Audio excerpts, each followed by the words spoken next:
tuombe. Aishie Baba na Mungu na asante. Asante kwa uwezo wako mwema mtukufu juma nzima hata kutoka jana kwa wachanga. Tuwezesha tukutane katika nyumba ambayo inaitwa kwa jina lako. Tutakapoingia kipindi cha kuimba na kukusifu, utupe sauti ambazo zitakuinua. Na pia tuwakuomba wenzetu ambao wako mahali wako wanakuja, Baba waweze wafike tuweze kuanza pamoja. Ndilo ombi letu katika jina la Yesu tumeomba na hata kuamini. Amen. Tuangalie na wimbo namba 184.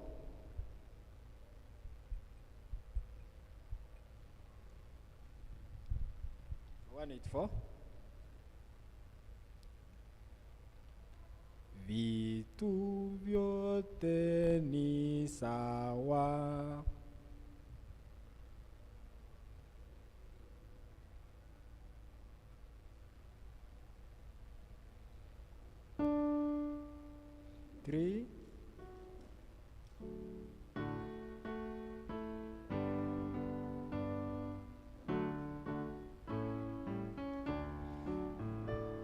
three, go. Vitu vyote ni sawa panapo pendo, kila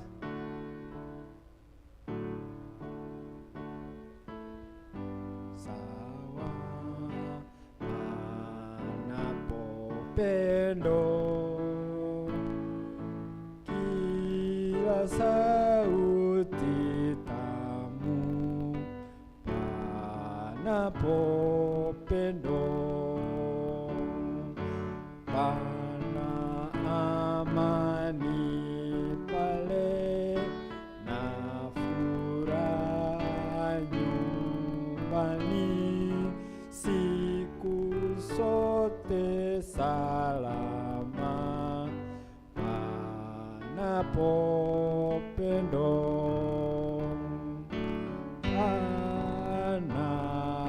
panapo upendo, siku zote salama panapo pendo, furahi nyumbani panapo pendo, hapana machukizo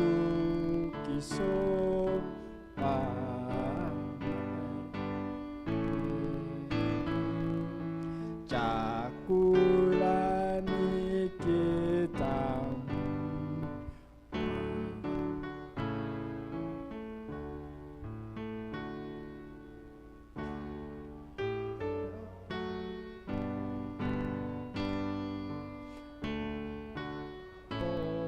pendo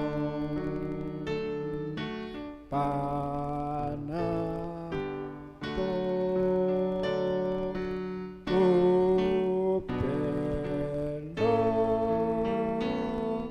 siku zote salama panapo pendo,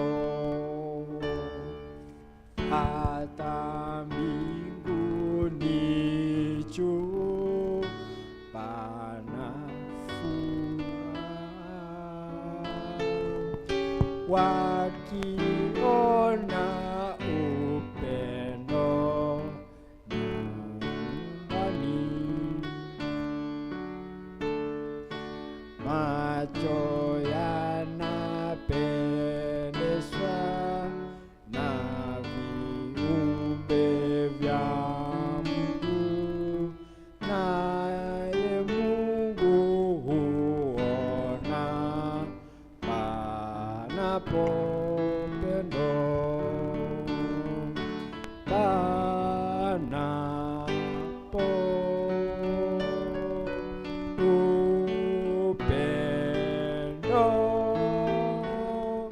siku zote salama panapo pendo.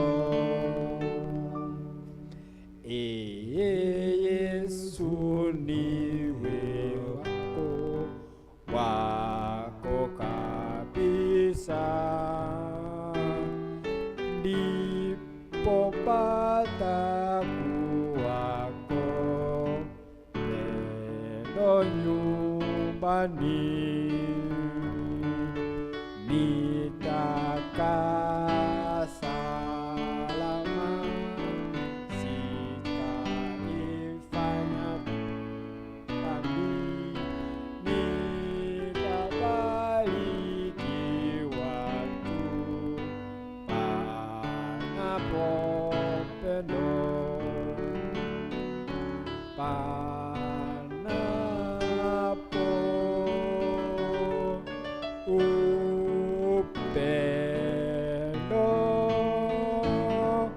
siku sote salama panapo pendo.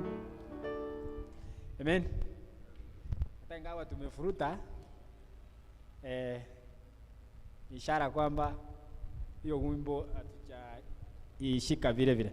Wacha tuamini, tuombe, tualike elder ili aweze kutupeleka, kwa sababu wakati umesonga sana. Wakati wa ombi. Baba na Mungu, tena ni asante, tumekuwa na kipindi cha wimbo. Asante kwa yale ambayo umetuwezesha tukafanya. Tunapoingia katika kwenda kuangalia kipindi ambacho ni cha familia, Baba tukuomba mzungumzaji elder atakapoingia, Baba mtumie kama chombo, yote ambayo unakusudia tuyachue, ili Baba yatusaidie katika haya maisha na maisha yajayo. Pia wenzetu ambao wanatutazama kutoka pembe mbalimbali, nao tuwakabidhi mikononi mwako, wapo usikivu mwema Baba, tuweze kuandamana pamoja. Anza nasi na ukamilishe nasi, ndilo ombi letu katika jina la Yesu tumeomba na hata kuamini. Amen. Nani pamoja na mimi wanamwalika elder tusungumzie? Elder, karibu.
Na wasalimu nyote, hamjambo. Mungu ni mwema, ametuwezesha kufika hapa siku ya leo ili tuweze kuendelea na series zetu za mafundisho, na tunapata ya kwamba kwanza lazima tujitoe ili tuweze kufika hapa in time. Leo ni siku ya matayarisho ya Sabato.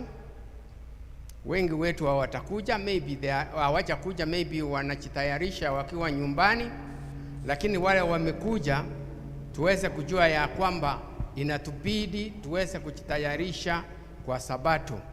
Fundisho letu la leo si la kujitayarisha Sabato, lakini ningependa kumention ya kwamba wana wa Mungu msifikirie mambo ya dunia peke yake, mwache ya Sabato ikiisha, mwache ya Mungu ikipita, kwa sababu yote ni important. Leo ni siku ya kujiandaa kwa Sabato kuanzia a few minutes from now. Maybe ndio sababu wengine wamechelewa, hatuwezi kukatia shauri, lakini jambo ni ya kwamba tumekuja tujifunze juu ya resilient life. Siku ya jana tuliketi kidogo tukaangalia, tukaona ya kwamba inatubidi kama jamii tuweze kujua ya kwamba kuna mambo ambayo yanatufuta nyuma. Tuweze kujua ya kwamba maisha si straightforward tu. Maisha ya siku hizi ni maisha ambayo hayawezi kuwa predicted, kwa sababu mambo mengine yanayofanyika si yale yaliyokuwa yanafanyika zamani, na tujue ya kwamba ni nyakati za mwisho. Kwa mfano, the pandemic which is just going on now, and we are lucky that it has not put us down. Sijaisikia before, lakini it is now there and ina cover the whole world. Hivyo ni kusema ya kwamba kama vile Yesu alivyosema ya kwamba mtakapoona haya yakija, mjue ya kwamba nyakati za mwisho zinakaribia kabisa. Na inatubidi kama watoto wa Mungu tuweze kujifunza na tujue jinsi ya kusimama imara hata nyakati za mwisho.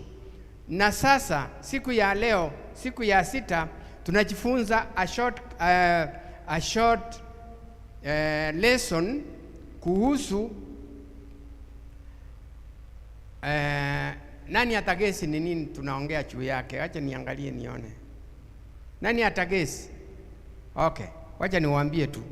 Na you are not involved, but it is important that you learn what we are going to read.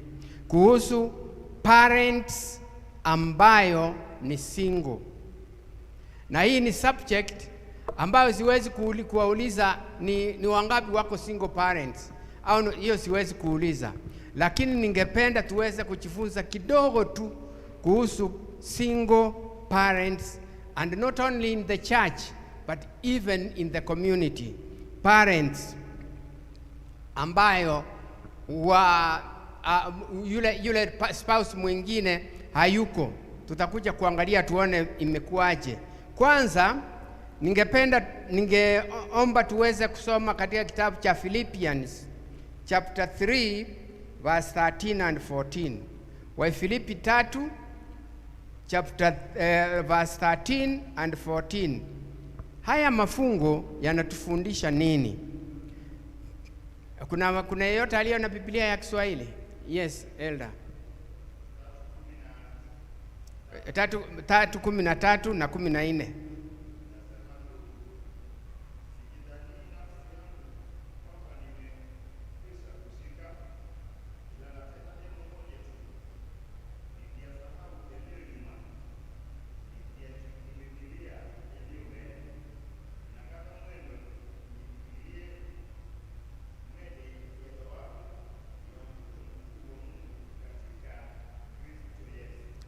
Hata fikia hapo.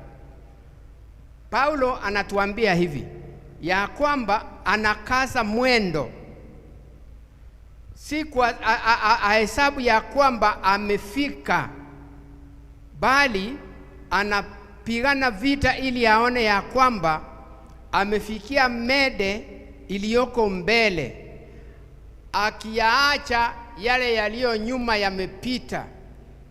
Wengine wetu hatuachi yaliyopita. Wengine wetu tunaenda mbele hali tukifuruta ile gurudumu ambayo iko nyuma. Lakini saa nyingine ile gurudumu yaweza ukufuta nyuma pia. Lakini Paulo anasema ya kwamba yeye anapigana vita, aende hata ingawa ni katikati ya vita zingine, hata kuna ugumu gani.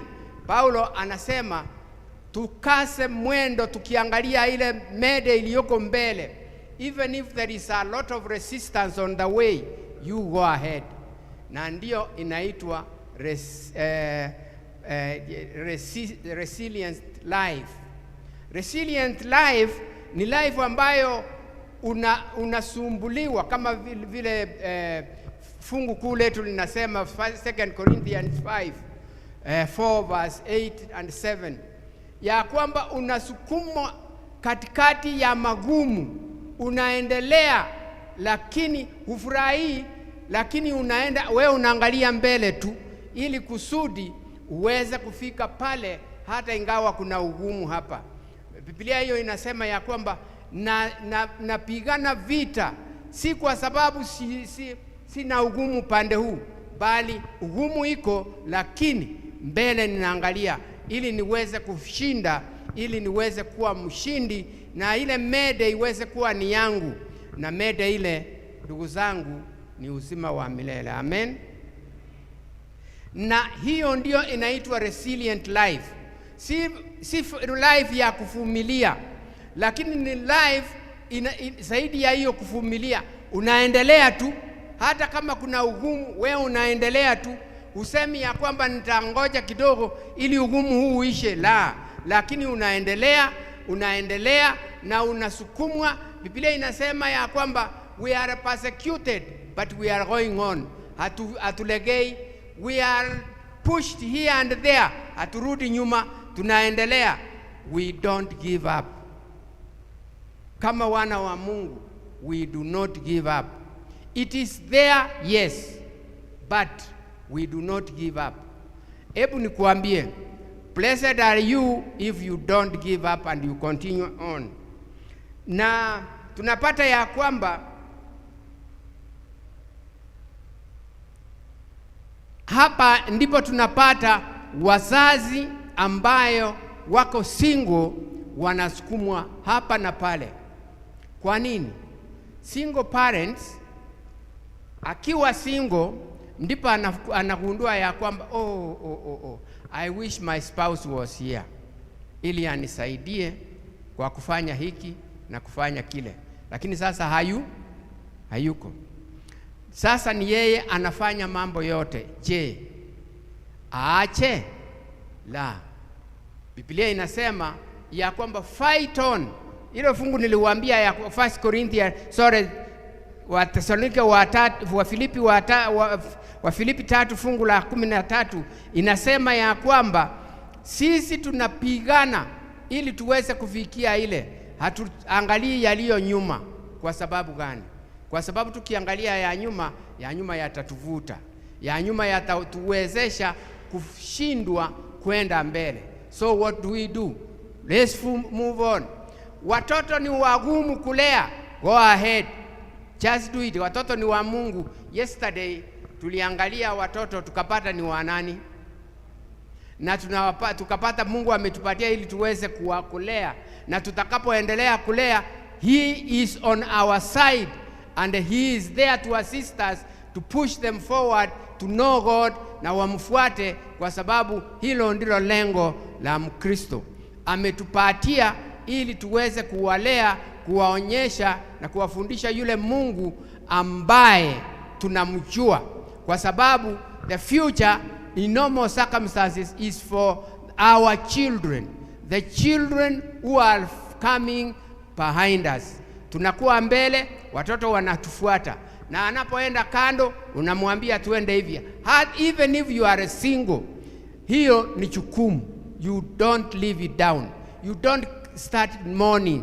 Instead, shetani anafanya watoto wengine wanakuwa mawe to lead. Lakini tujue ya kwamba watoto ni wa nani? Ni wa Mungu. Don't start mourning, crying at nime blah blah blah blah vile, just guess, because even me I'm guessing. Lakini the truth ni ya kwamba God is there and He is there to care for those children. Na those parents wanapolia genuinely, Mungu anasikia malilio yao. Those people are very sensitive before God. Which people are these?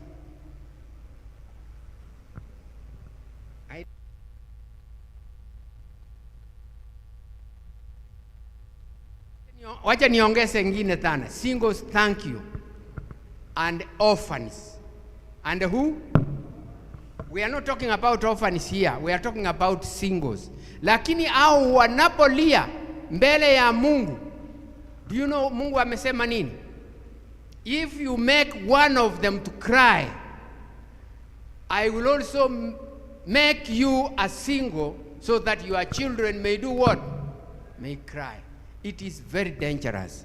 A single person should be respected, even given more respect than the others, because you never know what he's thinking about. You never know what she's thinking about. You never know whether she's crying.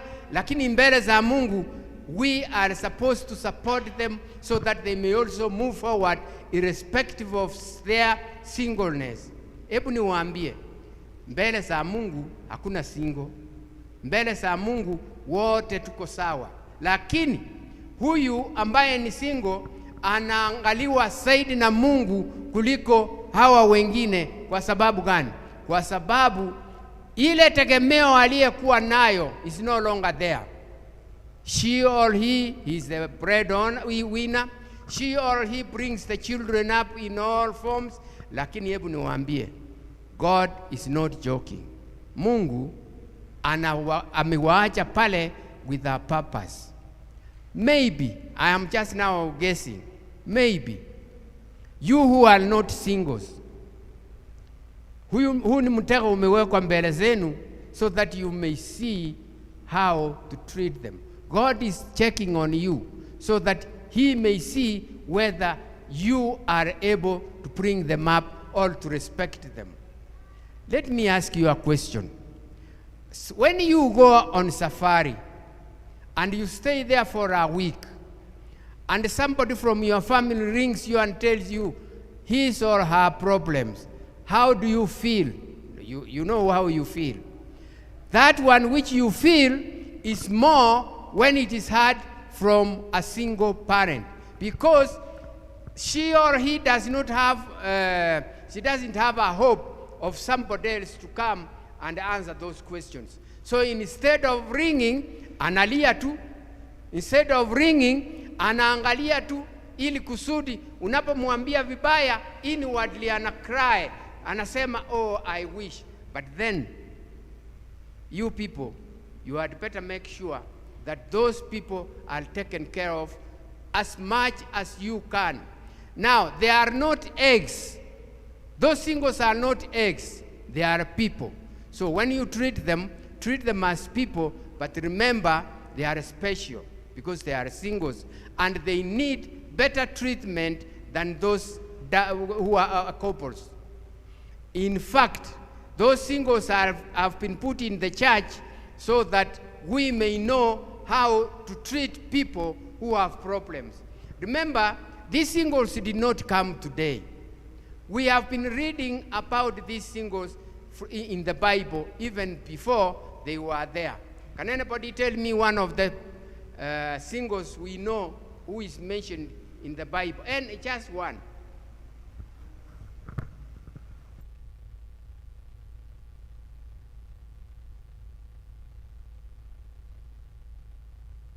He has talked of Naomi. Any other?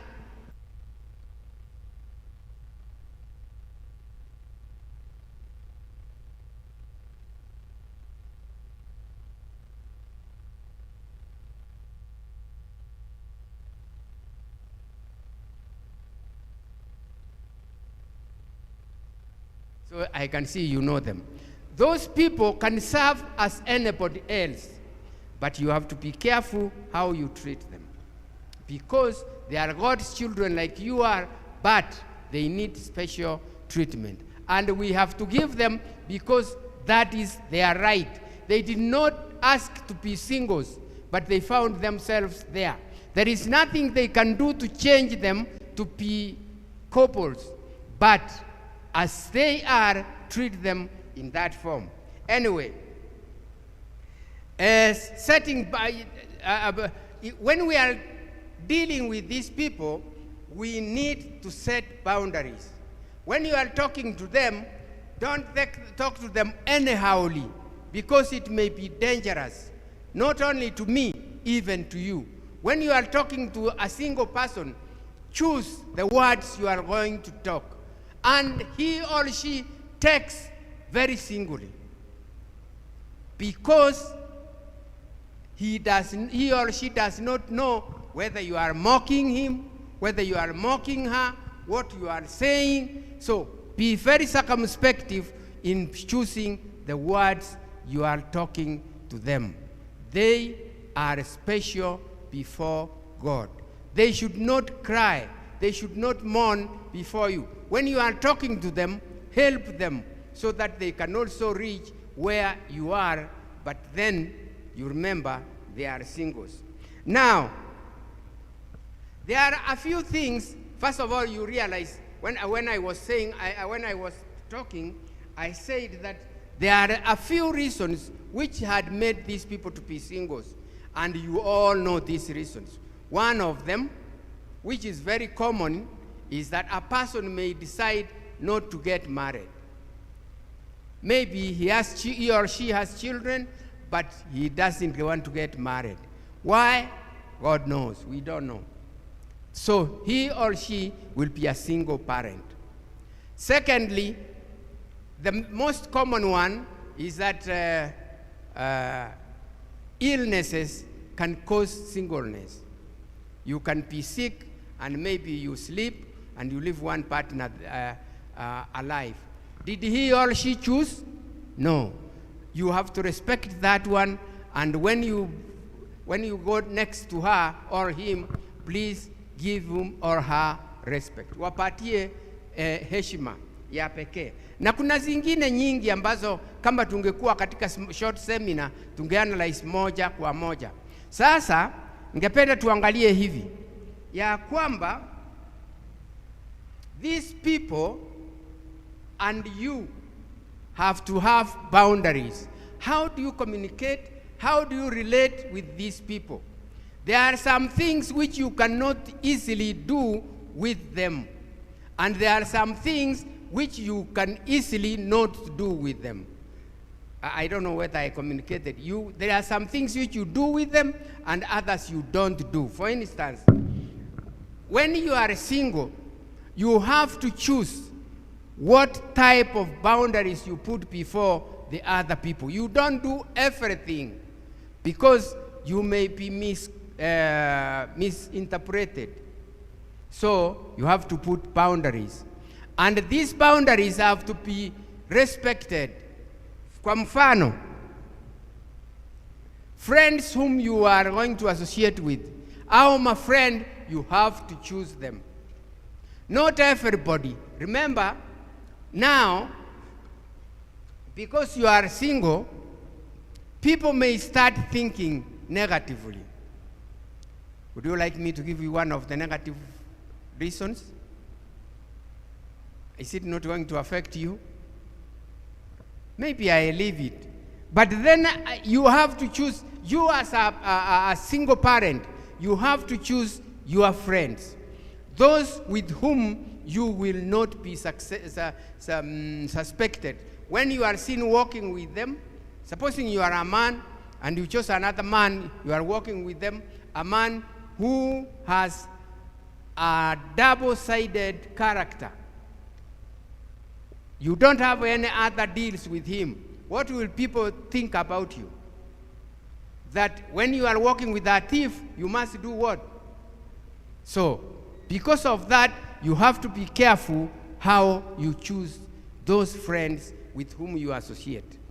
And you who are couples, when you meet these single parents, choose your words to speak to them. You may be very sincere, but he or she may construe that statement which you have passed to be very negative. You didn't mean that, but she has or he has taken it that negative. So for that reason, be very careful the type of friends you walk with. Be very careful not to talk negatively.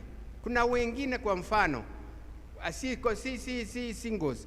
Kuna wengine wanapenda backbite wengine. Usually backbiting, is it positive or negative? What do you think? It is negative. You should be very careful how you speak with these people, particularly choosing the words you speak to them. Single parents, choose your words. You should not be so negative. Because if you continue being negative, people are going to construe you differently. So what will they think? That you are soliciting for something, you are nagging, whatever they will think. That is a thought in them. Can you control that thought? But then, to exonerate them from wrongs, you be very choosy what you speak. The words you speak, let them not be backbiting, let them not construe negativity. So let them be straightforward words, which cannot make a person think of you negatively. I told you, these people, the singles may be very, they may be very special, and treat them in that form. Another thing which we need to look at, when you are conversing with the singles, you should always be honest. Others are not honest. Some people think that they have found an opportunity so that they can molest these couples. Some people think that they can utilize property, they can utilize their tongue so that they can get the properties of a widow, for instance, or a widower. The single parent has been left very rich. Very rich. And previously you were not their friend because of whatever reasons. Now you are seen associating very closely with that single parent. Now, what can I think about you who knows you historically? That you are trying to get what? The riches from that person. That's an example I gave. That is not what you should do. It's just an example. And in that connection, so that people do not always be suspecting you, you had better be honest.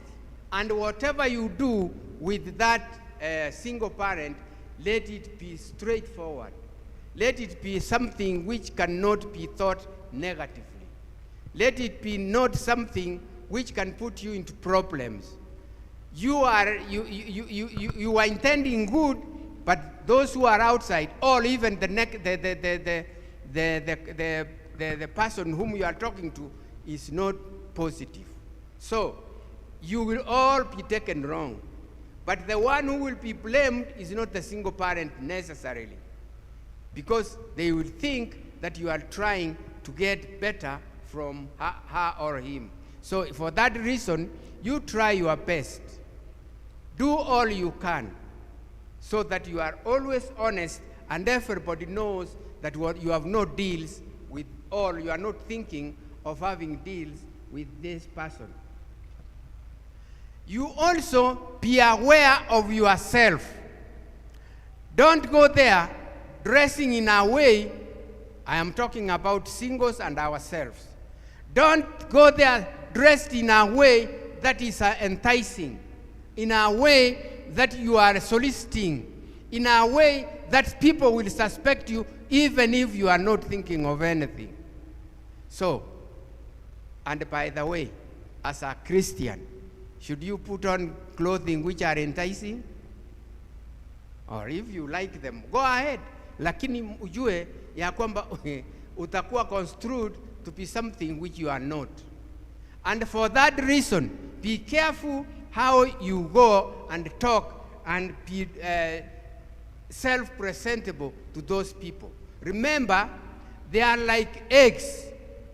You may not know what other people are thinking about you. You may think you are only two of you, lakini wakisi wanasema kichaka kiko na nini? Mayo, lakini iko nayo. Iko nayo. Iko nayo. What you are doing in secret will be, you will hear it from the other side. For instance, we have not talked about Moses. Maybe we'll talk about Moses shortly tomorrow. Moses was had attained the stage, and I think it's the stage of becoming a prince or becoming a king. But he chose not to be a child of the daughter's king. He went out to see his people walking, so these people knew him.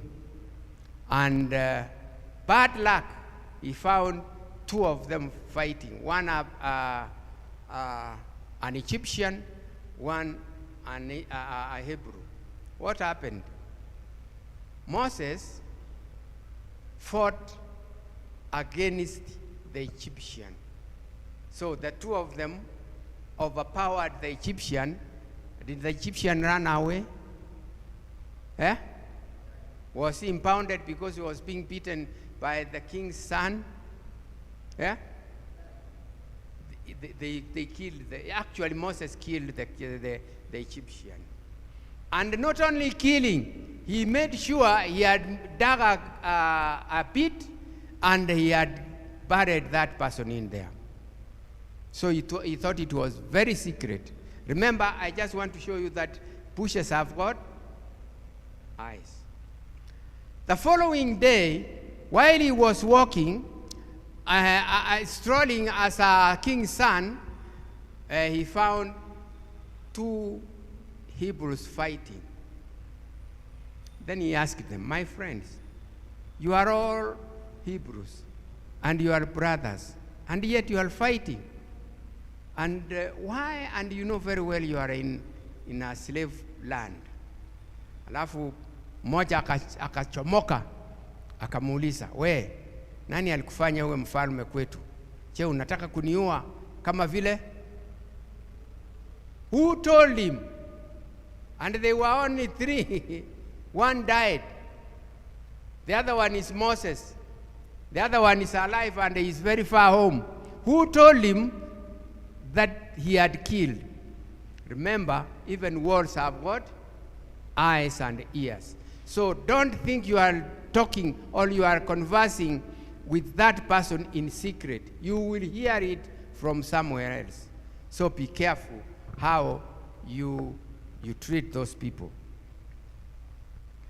I will not give you all of them, but I wanted to caution you. As you associate with the singles, make sure that you are controlled yourself. The words that you speak, the behavior, the dressing, and everything. Let that person not cry before God. And you know, he or she can cry negatively when you are positive, and God will be annoyed with you. So what do? You have to develop boundaries. And these boundaries have to work, and they pick up boundaries. Boundaries si ni mipaka.